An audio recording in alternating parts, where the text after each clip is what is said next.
The fever had taken 3 days to break Samuel Corrigan, and now it was coming for her. Eliza Brennan pressed her palm against her own forehead as she stumbled through the barn doors, the September sun merciless against her burning skin. She'd spent 72 hours nursing the cowboy who'd found her half dead on the trail from Silver Creek, the man who'd given her shelter without asking questions, who'd looked at the bruises on her wrists and simply said, "You're safe here." Now the same sickness that had nearly claimed him was coursing through her veins like liquid fire. Her legs gave out near the water trough. The last thing she saw before darkness took her was dust rising from hoofbeats and Sam's voice cutting through the haze. "Eliza." Before we continue with Eliza's story, I'd love to ask you to take a moment to subscribe to the channel and give this video a like. Your support truly means everything and motivates us to bring you more quality romance stories from the Wild West. Also, I'm curious, where are you listening to this tale from today? Let me know in the comments. When consciousness returned, it came in fragments. Cool water on her lips. Rough, calloused hands impossibly gentle as they wrung out a cloth. The creak of wood as someone shifted their weight beside her bed. She tried to open her eyes, but even her eyelids felt heavy as iron. "Easy now," Sam's voice, low and steady as a river current. "You've been out for near about 18 hours. Eliza managed to crack her eyes open. The ranch house bedroom swam into focus. Rough-hewn timber walls, a single window with faded curtains, and Sam Corrigan sitting in a ladder-back chair he'd pulled close to the bed. His dark hair was disheveled, falling across his forehead. 3 days' worth of stubble shadowed his jaw, but it was his eyes that caught her, gray as a winter storm, filled with a concern that made her chest ache. "The fever," she whispered, her throat raw as sandpaper. "Same one I had. Shoulda known you'd catch it. Close as you were tending me." He reached for a tin cup on the bedside table. "Here, drink." She tried to sit up and gasped as pain lanced through her skull. Sam was beside her in an instant, one arm sliding behind her shoulders to support her weight. The moment his skin touched hers through the thin cotton nightgown, her only dress soaking in a wash bucket somewhere, she flinched. "Your skin is too warm," she whispered, trying to pull away despite her body's weakness. Sam's jaw tightened, but he didn't move. Instead, his voice came out rough, almost challenging. "Then don't hold me like you need the fire." But they both knew she did. Eliza had nowhere else to go. No one else in this vast Montana territory who'd shown her even a scrap of kindness. So she let him hold her upright while she drank, let him ease her back down onto the pillow he'd clearly given up from his own bed. She watched as he dipped the cloth in cool water again, wringing it with hands that had roped cattle and broken wild horses, and, 2 weeks ago, had caught her wrist when she'd tried to trade her mother's wedding ring for a meal at the general store in Crow's Nest. "Keep your gold," he'd said then, pushing the ring back into her palm and folding her fingers over it. "I need help at the ranch. You need somewhere to be. Seems like we can help each other without you selling off pieces of your past." Now those same hands placed the cool cloth on her forehead with a tenderness that made her throat tight. "Why?" The word escaped before she could stop it. "Why what? Why do you care if I live or die? You don't know me. You don't owe me anything." Sam was quiet for a long moment. Outside, a hawk's cry pierced the afternoon air. Somewhere in the distance, cattle lowed. Finally, he spoke, his eyes fixed on the cloth he was adjusting. "Maybe because someone should have cared when you needed it before you ended up half-starved on that trail, with marks on your skin that no man with a soul could have put there." Eliza turned her face away, shame burning hotter than the fever. She'd thought she'd hidden the bruises well enough. She should have known better. Men like Sam Corrigan noticed everything. It was how they survived in country that killed the careless. "His name was Marcus Holbrook," she heard herself say. "My father arranged the marriage. Said it was good business. Marcus owned half the cattle in Silver Creek County.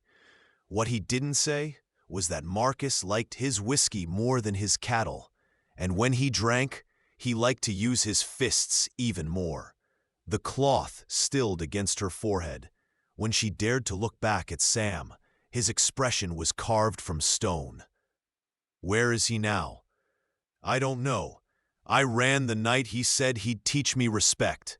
Took nothing but my mother's ring and the clothes on my back." Her voice dropped to barely a whisper. "I walked for 3 days before I reached Crow's Nest. I thought I was going to die out there.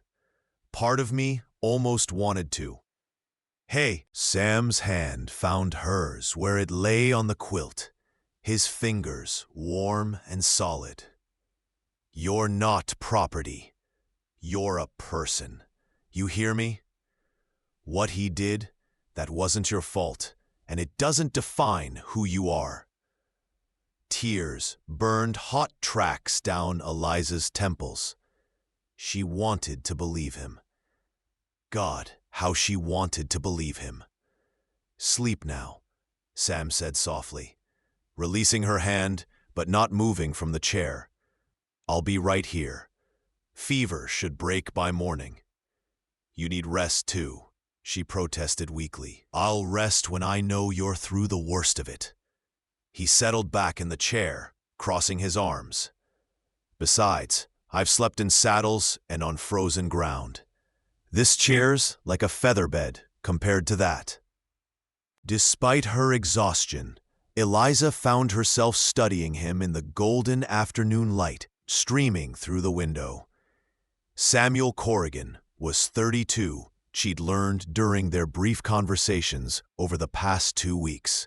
He'd built this ranch with his own hands after serving as an Army scout during the Indian Wars, something he spoke of rarely, and with a shadow in his eyes that suggested memories he'd rather forget. He ran 200 head of cattle with only the help of a ranch hand named Pedro, who came up from Texas every spring. He was also, she'd discovered, unbearably lonely. She'd seen it in the way he stood on the porch at sunset, coffee cup in hand, staring out at the vast prairie, as if searching for something he'd lost. In the way he kept a woman's shawl folded carefully in the bottom of the trunk in the main room, blue wool with white embroidery, moth-eaten now, but clearly precious. In the photograph on the mantel, Sam, younger and smiling, with his arm around a woman whose face had been damaged by water or time. "Who was she?" Eliza asked, the fever loosening her tongue past propriety. Sam didn't pretend not to understand. Her name was Caroline. We were engaged. She died of cholera 7 years ago, 3 weeks before our wedding. I'm sorry. Me too. He was quiet for a moment. I told myself I'd never let myself care for anyone like that again. Seems safer that way, less painful. Is it? Safer, I mean? His gray eyes met hers. No, just lonelier. The fever pulled her under again, but this time her dreams were gentler. When she woke in the dark hours of early morning, drenched in sweat but clear-headed, the fever had broken. Sam was asleep in the chair, his head tilted at an angle that would leave his neck sore, one hand resting on the edge of her bed as if he'd fallen asleep mid-vigil. Eliza lay very still, listening to him breathe, and felt something shift in her chest. Something that felt dangerously like hope. 3 weeks later, autumn had fully claimed Montana. The cottonwoods along Crow Creek blazed yellow against impossible blue skies, and the morning air carried the sharp bite of coming winter. Eliza stood at the kitchen window, kneading bread dough, watching Sam work with a young stallion in the corral. The horse was a beautiful creature, all muscle and fire, coat the color of dark copper. Sam had traded 2 steers for him in town, saying the ranch needed new blood in the herd. But Eliza suspected the real reason. Sam Corrigan couldn't resist trying to gentle wild things. She watched as he worked the rope, his movements economical and confident. He never rushed, never showed anger when the stallion shied or pulled. Just patience, endless patience, until the horse's head lowered and its breathing calmed. "He's good with broken things," Pedro had told her one morning when she'd asked about Sam's past. The ranch hand was in his 50s, with a weathered face and kind eyes. Some men, they break things more. Boss, he fixes them. "Did I need fixing?" Eliza had asked, trying to keep her voice light. Pedro had looked at her seriously. "We all need fixing, señorita. Question is whether we trust someone enough to let them try." Now, watching Sam gentle the stallion, Eliza understood what he'd meant. In the weeks since her fever broke, she'd fallen into a rhythm at the ranch. She cooked and cleaned, tended the vegetable garden, even learned to milk the 2 dairy cows. But more than that, she'd begun to remember who she'd been before Marcus Holbrook had tried to break her. She'd remembered that she liked to sing while she worked, that she had opinions about things and wasn't afraid to voice them, that she could laugh, really laugh, at Pedro's terrible jokes and Sam's dry observations about their cantankerous chickens. And Sam had been careful with her, almost too careful. He never touched her without permission, never stood too close. Their conversations were easy but surface level, dancing around the thing that was growing between them, like a creek rising after rain. Until yesterday. She'd been carrying water from the well when she'd stumbled on a rut in the path. The bucket had gone flying, and she'd felt herself falling backward, bracing for the impact. But Sam's arms had caught her, strong and sure. For a heartbeat, she'd been pressed against his chest, feeling the solid warmth of him, the steady beat of his heart through his worn cotton shirt. She'd looked up and found him staring down at her with an expression that stole her breath. "You all right?" he'd asked, his voice rough. "Yes, She'd lost the words, lost everything except the feeling of his hands on her waist, the way he smelled like leather and sage and something uniquely him. Then he'd set her on her feet, stepped back, and walked away without another word. Eliza had stood there holding the empty bucket, her heart racing, wondering if she'd imagined the hunger in his eyes. Now, as she watched him work with the stallion, she made a decision. She was tired of dancing around this, tired of pretending she didn't lie awake at night, thinking about him, tired of being careful. She finished the bread, set it to rise, and walked out to the corral. Sam looked up as she approached, wiping sweat from his forehead with his sleeve. "Bread done?" Rising, she climbed up to sit on the fence rail. Her skirts, a new dress Sam had bought her in town, simple blue calico that made her feel almost pretty, spreading around her. He's beautiful. Stubborn as hell, though. Sam ran a hand down the stallion's neck, and the horse whickered softly. But he'll come around. They always do if you give them time and don't push too hard. "Is that what you're doing with me?" The words were out before she could reconsider. "Giving me time?" Sam went very still. When he looked at her, his expression was carefully neutral. "I don't follow." "Don't you?" Eliza's heart hammered, but she held his gaze. Sam, I'm not made of glass. I'm not going to shatter if you stand close to me. Eliza. Yesterday when you caught me, you looked at me like… She faltered, then pushed on. Like maybe I wasn't the only one trying not to feel something. Sam was quiet for a long moment, absently stroking the stallion's neck. When he finally spoke, his voice was low. What I feel doesn't matter. Doesn't it? You've been through hell. The last thing you need is some lonely rancher taking advantage. Taking advantage?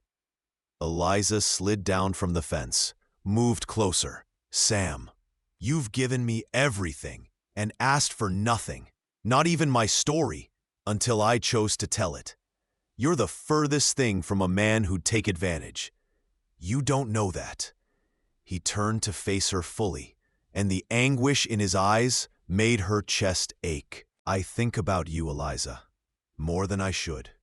I think about what it would be like to hold you, to kiss you, too. He broke off, jaw clenching. But you came here running from a man who hurt you. How do you know I'm any different? Because you're asking the question. Eliza reached out slowly, giving him every chance to pull away, and placed her hand over his heart. It thundered beneath her palm. Because you'd rather walk through fire than risk hurting me. Because when you look at me, you see a person, not property. That's how I know. I swore I wouldn't do this again, Sam said roughly. After Caroline, I told myself it hurt too much. That losing someone you love carves pieces out of you that never grow back. Maybe, Eliza said softly. But maybe being alone carves pieces out too. Just different ones. Sam covered her hand with his, pressing it closer to his chest. If we do this, if I let myself care for you the way I want to, I won't be able to walk away. You understand? I'll be yours completely, and I'll expect you to be mine. Not property, Eliza said firmly. Partnership. Partnership, he agreed, and something fierce and tender blazed in his gray eyes. Together. Together, she echoed. He kissed her then, one hand cupping her face with a gentleness that made tears prick her eyes. His lips were warm and careful, asking rather than taking. And when she sighed against his mouth and pressed closer, his arm came around her waist, solid and sure. It wasn't her first kiss. Marcus had taken that, along with so much else. But it was the first one that felt like a promise instead of a theft. The first one that made her believe she could be whole again. When they finally pulled apart, both breathing hard, Sam rested his forehead against hers. You're sure? I've never been more sure of anything. Good. He kissed her again, softer this time. Because I'm in love with you, Eliza Brennan, and I don't plan on letting you go. I love you too, she whispered, even if your stubborn streak rivals that stallion's. Sam laughed, a real laugh, full and unguarded, and the sound of it filled something in her she hadn't known was empty. October brought the first snow, and a visitor neither of them wanted. Eliza was hanging laundry when she heard the horses. 3 riders cresting the hill, moving fast. Her hands stilled on the clothesline, instinct prickling cold down her spine. Sam! She dropped the shirt she was holding and ran for the house. He met her at the door, rifle already in hand.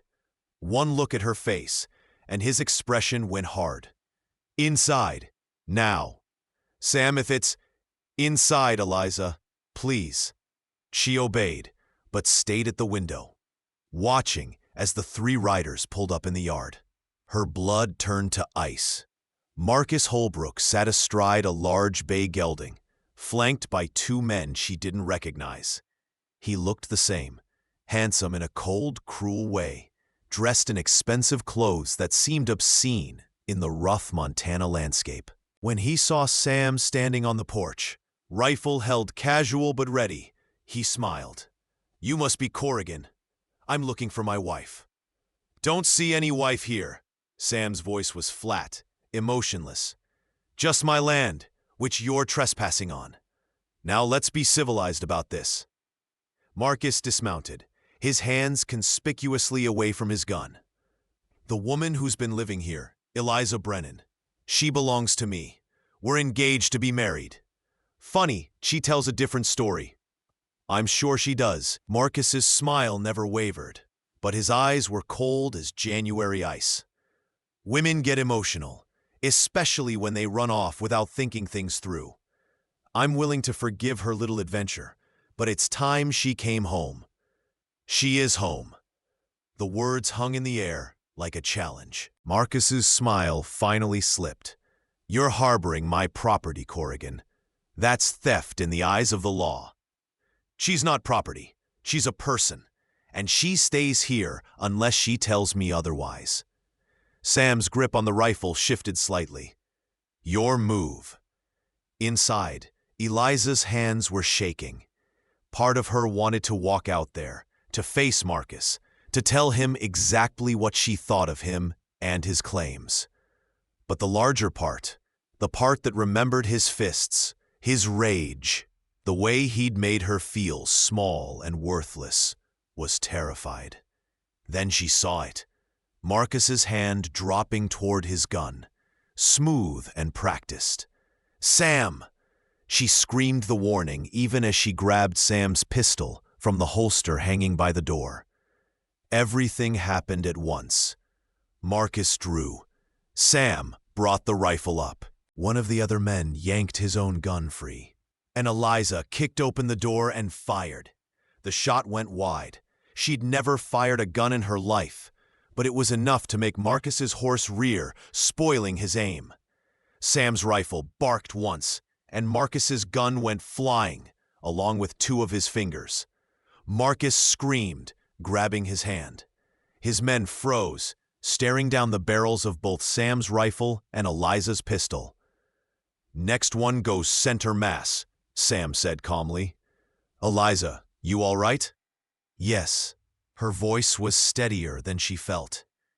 "Good. Now, Holbrook, you're going to get back on your horse. You and your boys are going to ride out of here and never come back. Because if I ever see you on my land again, or if I hear you've gone anywhere near Eliza, I will hunt you down. And I was an Army scout for 6 years. I can track a mouse through a blizzard. You understand me?" Marcus was white with pain and rage. "This isn't over." "It is." Sam's voice dropped to something deadly. "She's under my protection now. That means she's untouchable. You want to push this?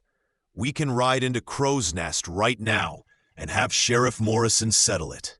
I'm sure he'd love to hear about how you beat a woman half your size." For a long moment, Marcus stared at them both with pure hatred. Then he spat in the dirt, mounted his horse one-handed, and wheeled away. His men followed, sending nervous glances back over their shoulders. Sam didn't lower the rifle until they were out of sight. Then he turned to Eliza, who was still holding the pistol with white-knuckled hands. "Hey," he said softly, "you can put that down now." She did, and found herself shaking so hard she could barely stand. Sam set the rifle aside and pulled her into his arms, one hand cradling the back of her head. "I've got you. You're safe. He's gone." "I was so scared," she whispered against his chest. "I know, but you were brave. You warned me. You probably saved my life. He would have killed you." "Maybe, but he didn't." Sam pulled back enough to look at her, his hands framing her face. "Listen to me. He doesn't own you. He never did. You're free, Eliza. You're mine only if you choose to be, and I'm yours the same way. Choice, not force. You understand?" She nodded, tears streaming down her face. I choose you. I'll always choose you. Then we're going to be all right. Together, remember? Together, she repeated, and let him hold her while the adrenaline drained away, leaving her exhausted and shaking, but for the first time in longer than she could remember, truly safe.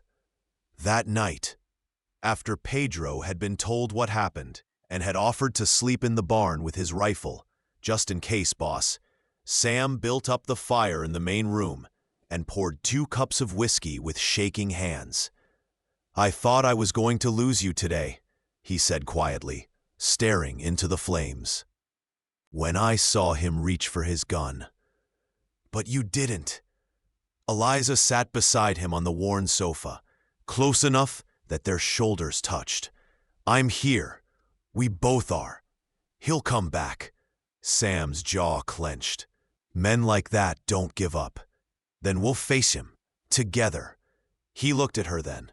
Really looked at her, and she saw the fear in his eyes, not of Marcus, but of losing her. Marry me. The words hung between them. Eliza's breath caught. What? I know it's fast. I know you probably need time after everything. Yes, Sam blinked. Yes? Yes, I'll marry you. Yes, I want to be your wife. Yes to all of it. She took his hand, lacing their fingers together. I don't need time to know I love you, Sam. I don't need time to know you're the best man I've ever met. I just need you. He kissed her then, deep and thorough, and when he pulled back, his eyes were bright.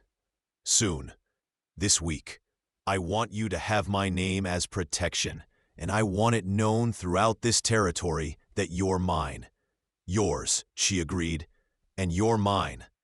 Always. They were married 3 days later in the small church in Crow's Nest. With Pedro and Sheriff Morrison as witnesses, Eliza wore a dress of dark green wool that Sam had ridden 20 miles to buy from a widow in the next county. Sam wore his only suit, carefully brushed clean, and held her hand like she was the most precious thing in the world. When the preacher asked if there were any objections, Sam's hand went to his gun, and Sheriff Morrison stood a little straighter. But the church doors stayed closed, and no one came to stop them. I now pronounce you man and wife.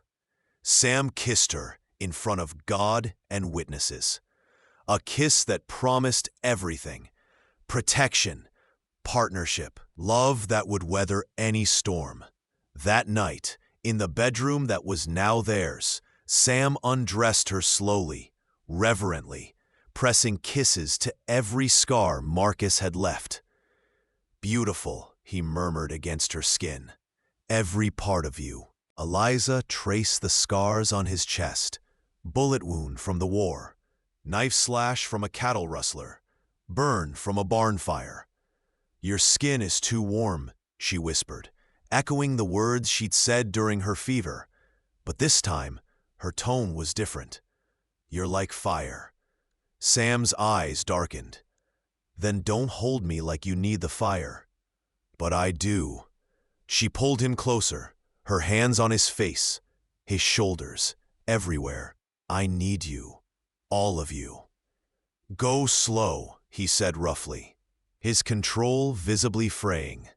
We've got all the time in the world. No. She kissed him fiercely. Now. Please, Sam. I need to know what it's like when it's right, when it's love. So he showed her, slow and patient at first, until her gasps and pleas broke his restraint. And when they finally came together, it was everything Marcus had taught her to fear, transformed into something sacred. Sam's hands were gentle, even in passion, his voice rough as he told her how beautiful she was, how much he loved her, how he'd spend every day of his life making sure she knew she was cherished. Afterward, she lay in his arms, feeling the steady beat of his heart against her back. His hand splayed protectively over her stomach. "No regrets?" he asked softly. "Not a single one." She turned in his arms to face him. "You're my home, Sam. You're everything." He kissed her forehead, her nose, her lips. "Sleep, love. I'll be here when you wake." And he was. He always was. Winter came hard that year, with snow that drifted to the windowsills and temperatures that made the morning water freeze solid in its buckets. But inside the ranch house, there was warmth. Eliza learned to shoot, Sam standing behind her with infinite patience as he taught her to sight down the barrel, to breathe, to squeeze rather than pull. She learned to ride, too, starting with the gentlest mare and working her way up until she could keep her seat on the copper stallion Sam had named Phoenix. "Why Phoenix?" she'd asked. "Because he rose from the ashes of what he was before," Sam had said, running a hand down the horse's gleaming neck. "Sound like anyone you know?" She'd kissed him for that, right there in the barn, and he'd lifted her onto a hay bale and kissed her back until they were both breathless and laughing. They heard nothing from Marcus. Sheriff Morrison reported that he'd left Montana Territory entirely, headed back east with his tail between his legs and his hand in a sling. "Good riddance to bad rubbish," the sheriff had said, tipping his hat to Eliza. "You made a good choice, Mrs. Corrigan." Mrs. Corrigan. She'd never tire of hearing it. Spring came slowly, the snow melting to reveal new grass and wildflowers that carpeted the prairie in waves of color. And with it came news that changed everything. Eliza stood at the kitchen window, one hand pressed to her still flat stomach, watching Sam work with the new calves. She'd suspected for weeks but hadn't been sure until the doctor in Crow's Nest had confirmed it yesterday. She was carrying Sam's child. Fear and joy warred in her chest. What if she was a terrible mother? What if something went wrong? What if— Hey, Sam's arms came around her from behind, his chin resting on her shoulder. "You've been quiet all morning. What's going on in that beautiful head of yours?" Eliza turned in his arms, looking up at the man who'd saved her in every way a person could be saved. "I'm pregnant." She watched the emotions flash across his face: surprise, wonder, fierce protective joy. "You're sure?" "Doctor confirmed it yesterday. Due in late autumn. A baby." Sam's voice was hushed, reverent. He placed his hand over her stomach, and his eyes were bright when they met hers. "Our baby. Are you happy?" she asked, needing to hear it. "Happy?" He laughed, the sound full of wonder. "Eliza, you've given me everything I thought I'd lost forever. A home that's full of life instead of ghosts. Love that makes me believe in tomorrow. And now a child?" He kissed her softly. "I'm not just happy. I'm blessed beyond measure." Tears spilled down her cheeks. "I was so scared to tell you." "Why?" "Because I was scared that I'd be a terrible mother, that I'm too broken." "Stop." Sam's voice was firm, but gentle. "You're not broken. You're one of the strongest people I've ever met. You survived hell and came out the other side with your kindness intact. Our child," his voice caught, "our child is going to be so lucky to have you as a mother." She believed him. Looking into his gray eyes, seeing the absolute conviction there, she believed him. Their daughter was born on a cold November morning, 7 months later. The labor was hard. Eliza had never known such pain. But every time she wanted to give up, Sam was there, holding her hand. his voice steady as stone. "I've got you. You're doing so well. Just a little longer, love." When the baby's first cry split the air, Eliza sobbed with relief. The midwife placed the squirming, red-faced bundle in her arms, and Eliza looked down at her daughter, and felt something in her chest crack wide open. "She's perfect," Sam whispered, his finger tracing their baby's tiny hand. Immediately, small fingers wrapped around his, gripping tight. His breath hitched. "Hello, little one. I'm your papa." They named her Caroline Hope Corrigan. Caroline for the love Sam had lost, Hope for what they'd found together. That first night, with the baby sleeping in a cradle Sam had built with his own hands, he held Eliza close and said, "Thank you." "For what?" "For trusting me, for staying, for building this life with me." He kissed her temple. "For proving that second chances are real." "You gave me that chance," Eliza reminded him, "when you refused my mother's ring and offered me something better." "What did I offer you?" "A future, a home, love." She smiled against his chest. "Fire when I needed warmth. Speaking of which, your skin is too warm," he teased, echoing those first delirious words from her fever. Eliza laughed softly. "Then hold me like you need the fire." "But I do." Sam tightened his arms around her. "I'll always need your fire, Eliza Corrigan, until my last breath." "Then I guess you'll just have to burn with me." "Gladly," he murmured, and kissed her as their daughter slept peacefully in the home they built from ashes and hope and stubborn, healing love. 5 years later, Eliza stood on the porch of their expanded ranch house, watching her daughter chase chickens across the yard, while Sam taught their 3-year-old son, James, how to rope a fence post. A baby, their third, a girl they'd named Grace, slept in a sling against her chest. The ranch had prospered. They ran 400 head now, had built a new barn, expanded the house. Pedro had married a widow from town and brought her and her 2 children to live in a cottage Sam had helped him build on the eastern edge of the property. The land that had once echoed with Sam's loneliness now rang with laughter and life. Marcus Holbrook had never returned.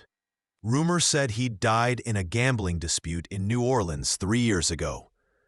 Eliza had felt nothing at the news, except relief that he could never hurt anyone else. She touched the scar on her wrist, faded now, but still visible. She'd thought about having it removed, but Sam had talked her out of it. "It's part of your story," he'd said. "Part of how you got here. You don't have to hide it." So she didn't. And when Caroline grew old enough to ask about it, Eliza would tell her the truth, that sometimes people hurt us, but that hurt doesn't have to define us. That there's always hope for healing if we're brave enough to reach for it.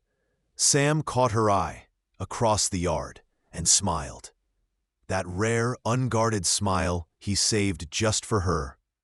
He said something to James, ruffled the boy's dark hair, and walked over to join her on the porch. "What are you thinking about?" he asked, sliding an arm around her waist. "How different my life is from what I thought it would be. How much better. Better than being married to a wealthy cattle baron?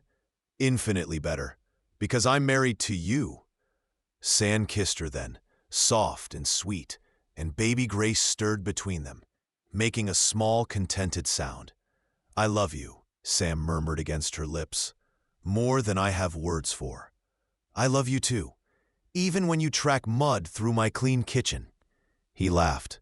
"Fair enough." They stood together on the porch, watching their children play as the sun set over the Montana prairie, painting the sky in shades of gold and crimson. The wind carried the scent of sage and wildflowers, and from the barn came the soft sounds of horses settling in for the night. This was home. Not the ranch house or the land, but this, the man beside her, the children they'd made together, the life they'd built from nothing but hope and stubborn love. Eliza thought back to that desperate girl who'd tried to trade her mother's ring for a meal, who'd been so broken she could barely remember how to hope. She thought about Sam's words that day. Gold isn't what we need here. You are. He'd been right. They'd needed each other.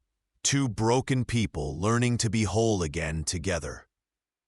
"Hey," Sam said softly, drawing her attention back to him. "Where'd you go?" "Just remembering." "Remembering what?" "The day you saved my life." Sam shook his head. "We saved each other, love. That's how it works."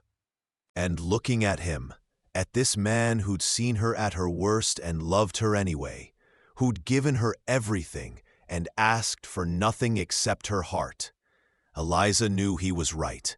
They'd saved each other, and they'd keep saving each other, every day for the rest of their lives. Together. Always together. The telegram arrived on a Tuesday morning in late spring, delivered by a young rider whose horse was lathered with sweat from the hard ride out from Crow's Nest. Eliza was in the garden, teaching Caroline and James how to plant seeds, when she heard Sam's voice calling from the house.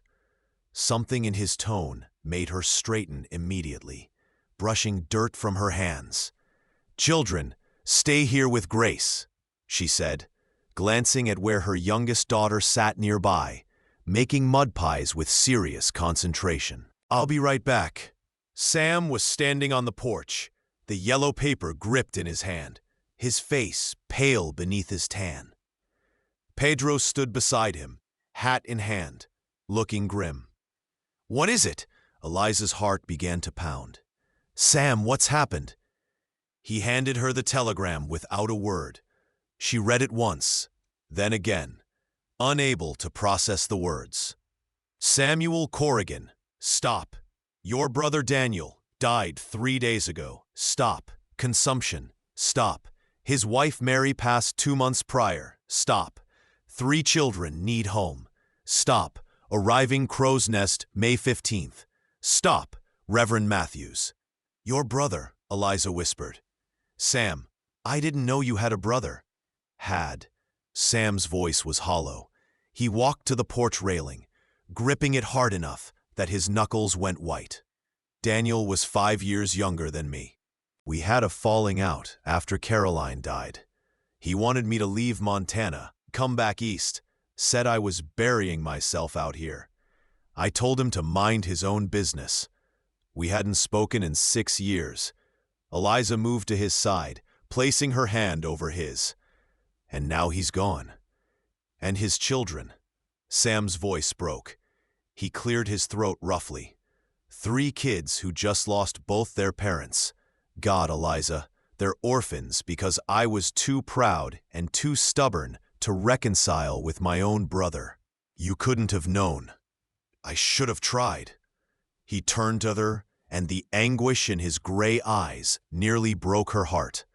"May 15th is 3 days from now. They'll be at the train station with no one to meet them except—" He gestured helplessly. "Except me. A stranger who is their father's brother in name only. Not a stranger." Eliza gripped his hand tightly. "Their uncle, their family. Sam, we'll go meet them together. We'll bring them home." Home. Sam looked around at the ranch, the house, the land they'd built their life on. "Eliza, 3 more children, that's 6 kids total. Can we even—" "Yes," her voice was firm, certain. "We have room. We have love. These children need us, Sam. We don't turn away family." Pedro cleared his throat. "Boss, if you need me to take on more, I can. Maria's boys are old enough to help with the cattle work now. We can manage." Sam looked between them, something fierce and grateful crossing his face. "I don't deserve either of you." Sam hadn't spoken much during the ride into town. He'd been locked inside his own head, wrestling with demons Eliza could only imagine. Guilt, regret, fear of facing children who'd lost everything, carrying the knowledge that he'd abandoned their father when Daniel had needed him most. "They're just children," she'd reminded him that morning as he dressed. "They won't blame you. They'll just need you." "I hope you're right," he'd said, but the doubt in his voice had been plain. Now the train doors opened, and passengers began to disembark. Families reuniting, businessmen striding purposefully toward waiting carriages, a few cowboys heading for the nearest saloon. Eliza watched them all, searching for 3 young faces, 3 children traveling alone. There, a girl stepped down from the train car, perhaps 13 or 14 years old, wearing a black dress that had been well made once, but now showed signs of hard wear. She had Sam's gray eyes, Eliza realized with a start. The same storm-colored intensity. In her arms she carried a bundle. No, a child. A little girl, maybe 2 years old, with tangled blonde curls and a thumb stuck firmly in her mouth. Behind them came a boy, perhaps 10, skinny as a rail fence, with dark hair that stuck up in all directions and a black eye that looked recent. He carried 2 battered carpet bags, struggling with the weight, but determined not to show it. The teenage girl scanned the platform, her expression carefully blank, defensive. When her eyes landed on Sam, something flickered across her face. Recognition, maybe from an old photograph. Sam stepped forward, and Eliza felt his whole body tremble once before he steadied himself. "Sarah?" The girl's jaw tightened. "Uncle Samuel." Sam's voice caught. He cleared his throat. "I'm so sorry about your parents, about Daniel and Mary." Sarah's expression didn't change, but her arms tightened around the little girl. "This is Ruth. She's 2. That's Thomas." She nodded at the boy. "He's 10. I'm 14. The facts delivered flat and emotionless, like she'd learned to protect herself by feeling nothing at all. Eliza knew that tone. She'd used it herself once. She stepped forward, offering a gentle smile. "Hello, Sarah. I'm Eliza, your uncle's wife. We're so glad you're here. Though I wish the circumstances were different. You must be exhausted from the journey." Sarah studied her for a long moment, evaluating, weighing. Then, slowly, some of the defensive hardness in her face eased. "We've been traveling for 4 days. Ruth's been sick. I think the motion from the train. We'll get her home and settled," Eliza said firmly. "Thomas, let me help you with those bags." The boy jerked back, clutching the carpet bags closer. "I can carry them." "I'm sure you can," Sam said quietly. "But you don't have to. Not anymore." Thomas stared up at him, and Eliza saw the exact moment the boy's carefully maintained composure cracked. His chin wobbled. Tears welled in his dark eyes. "Papa said," his voice broke, "Papa said you were the strongest man he ever knew. He said if anything happened to him, we should find you. That you'd... Sam dropped to one knee right there on the platform, bringing himself to the boy's level. "Your papa was right. You found me, and I've got you now. All 3 of you. I know I'm a stranger to you, and I know I can't replace your parents. But I'm your uncle, and that makes you my family. My responsibility. His voice roughened. My privilege to care for. You understand?" Thomas dropped the bags and threw himself at Sam, sobbing into his shoulder. Sam's arms came around him immediately, holding him tight, and when Eliza looked up, she saw Sarah's carefully constructed walls beginning to crumble. The girl's eyes were bright with unshed tears, her mouth trembling. Eliza moved closer, shifting little Ruth, who was watching everything with solemn, too-old eyes, more securely in Sarah's arms. "Would you like me to take her for a moment, so you can—" "No." Sarah's voice was sharp, then softer. "No, I've got her. I always have her. I'm all she knows. Since Mama died, I'm all she knows." "Then you keep holding her," Eliza said gently. "But you don't have to hold everything alone anymore. We're here now. Both of us." Sarah looked at her, really looked at her, and Eliza saw the question in those gray eyes. "Can I trust you?" "Yes," Eliza said, answering the unspoken question. "You can trust us. I promise." And slowly, carefully, Sarah nodded. The first week was chaos. Ruth cried every night, inconsolable, calling for her mother until she made herself sick. Sarah would sit with her for hours, singing lullabies in a thin, tired voice, dark circles deepening under her eyes. Thomas had nightmares. He'd wake screaming about a fire, though what fire Eliza didn't know, and Sam would sit with him until dawn, teaching him to play chess on a worn board Sam had carved himself years ago. And Sarah was perhaps the most difficult because she refused to show any weakness. She woke before dawn to help with chores, insisted on doing her own laundry, wouldn't let anyone help her with Ruth, and flinched every time someone raised their voice, even in play. "She's afraid we're going to send them away," Eliza told Sam one night as they lay in bed, exhausted. "She's been the adult for so long. She doesn't know how to be a child again." "She reminds me of you," Sam said quietly. "When you first came here, so determined to earn your keep, to prove you had value. Then I need to show her what you showed me, that she doesn't have to earn love, that she's enough, just as she is." It came to a head 2 weeks after their arrival. Eliza had made a special dinner: fried chicken, mashed potatoes, fresh bread, apple pie, trying to make the children feel welcome. Caroline, James, and Grace had accepted their new siblings with the easy adaptability of young children, already including them in games and sharing toys. But Sarah sat at the table, rigid and silent, eating mechanically, one hand always on Ruth's chair, ready to intervene if the toddler needed anything. "Sarah," Eliza said gently, "would you like another piece of chicken?"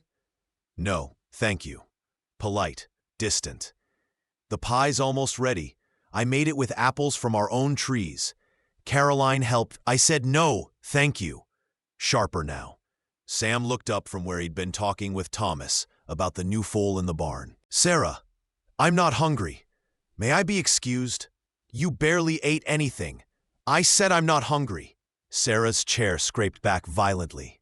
"I don't need you to feed me. I don't need you to take care of me. I can take care of myself and Ruth and Thomas just fine. We've been doing it for months while Papa was dying and—" Her voice broke, and suddenly the careful control shattered. "We don't need you. We don't need anyone. We're fine on our own." She ran from the room. Ruth immediately started crying, and Thomas stared at his plate, his face burning with shame. Eliza started to rise, but Sam touched her arm. "Let me." He found Sarah in the barn, sitting in an empty stall, her face buried in her knees, shoulders shaking with sobs she'd held back for too long. Sam sat down beside her in the straw, not touching, just present. "I can't do it anymore," Sarah whispered. "I can't keep pretending I'm strong enough. I'm so tired, Uncle Samuel. I'm so tired, and I miss Mama, and I miss Papa, and Ruth doesn't even remember them. And Thomas has nightmares every night, and I don't know how to fix it. I don't know how to fix anything." "You're not supposed to fix it." Sam's voice was gentle but firm. "You're 14 years old, Sarah. You're not supposed to be holding your whole world together. That's what adults are for. That's what I'm for now. But what if? She looked up at him, and her face was ravaged with grief and fear. What if you send us away? What if we're too much trouble, or too expensive, or… Never. The word was absolute. Sarah, look at me. You're my brother's children. That makes you my children now.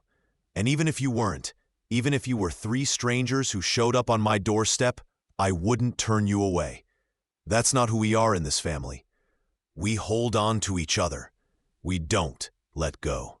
I don't know how to let someone else take care of us. What if I forget how to do it myself? Then you learn to do it together. That's what family is. Not one person carrying everything alone, but everyone carrying things together. You help with Ruth because you love her, not because you have to. Thomas helps with chores because he wants to belong, not because we'll throw him out if he doesn't. And you, Sam's voice softened, you get to be 14 again. You get to cry when you're sad and laugh when you're happy, and not have to be the grown-up every minute of every day. Sarah stared at him, and Sam saw his brother's stubbornness in her face, warring with desperate hope. I don't know if I remember how. Then we'll figure it out together. Starting with letting Eliza take care of Ruth tonight so you can sleep. Really sleep for the first time in months. But no buts. Tonight you're going to let us help. Tomorrow you can argue with me if you want. But tonight, you rest. Slowly, Sarah nodded. And when Sam opened his arms, she collapsed into them, crying like the child she still was, while he held her and promised her over and over that she was safe now, that they all were, together. 6 months later, the ranch had transformed. Sarah had bloomed like a wildflower after rain. She smiled now, really smiled, and laughed at Thomas's terrible jokes, and had started helping Eliza teach Caroline to read. She still helped with Ruth, but now she did it because she wanted to, not because the weight of the world rested on her 14-year-old shoulders. Thomas had become Sam's shadow, following him everywhere, learning everything: how to rope cattle, how to mend fences, how to gentle horses. The nightmares had faded. The black eye, which he'd finally admitted came from fighting a boy who'd said terrible things about his dying father, had healed. In its place was a scrappy confidence and a grin that reminded Sam painfully of Daniel as a boy. And Ruth had attached herself to Eliza like a burr, calling her Mama Liza and following her everywhere. She sang while Eliza cooked, helped or hindered with the laundry, and had declared that Grace was her baby, and took the job of big sister very seriously. Sam stood on the porch one evening, watching all 6 children play in the yard. Caroline organizing some elaborate game, Thomas showing James how to throw a rope, Sarah reading to Ruth and Grace under the cottonwood tree, and felt something settle in his chest. Thinking about Daniel, Eliza asked, joining him with 2 cups of coffee. Yeah, Sam took the cup gratefully, wishing he could see them, see how strong they are, how they've adapted. He knows, Eliza said softly. Wherever he is, he knows, and he knows his children are loved. I should have reached out sooner, should have swallowed my pride. Sam, Eliza turned to face him. You can't change the past. All you can do is honor Daniel's memory by loving his children as your own, which you're already doing. We're doing, Sam corrected. I couldn't do this without you. Yes, you could, but you don't have to. She leaned into his side, and he wrapped his arm around her shoulders. That's the point. They stood in comfortable silence, watching their expanded family, until Thomas's voice rang out across the yard. Uncle Sam, Sarah says you used to be an Army Scout. Is that true? Did you fight Indians? Did you— Thomas! Sarah's scandalized voice cut him off. You can't just ask about the war. Why not? I bet it was exciting. I bet he— Sam laughed, the sound carrying across the twilight air. Come on up here, Thomas. I'll tell you some stories. The appropriate ones. As the children thundered up to the porch, eager for stories, Eliza caught Sam's eye and smiled. He smiled back, and in that moment, she saw everything he couldn't always say with words. Gratitude, love, wonder at how their life had unfolded. They'd started as two broken people trying to survive. Now they were a family of 8, loud and chaotic and perfect. And Sam wouldn't change a single thing. Thank you so much for listening to this story. I'd love to know where you're enjoying this tale from. Are you listening at home, during your commute, or perhaps while working? Please subscribe to the From Wild West channel and share your thoughts in the comments below. What did you think of Eliza and Sam's journey? Your feedback means the world to us.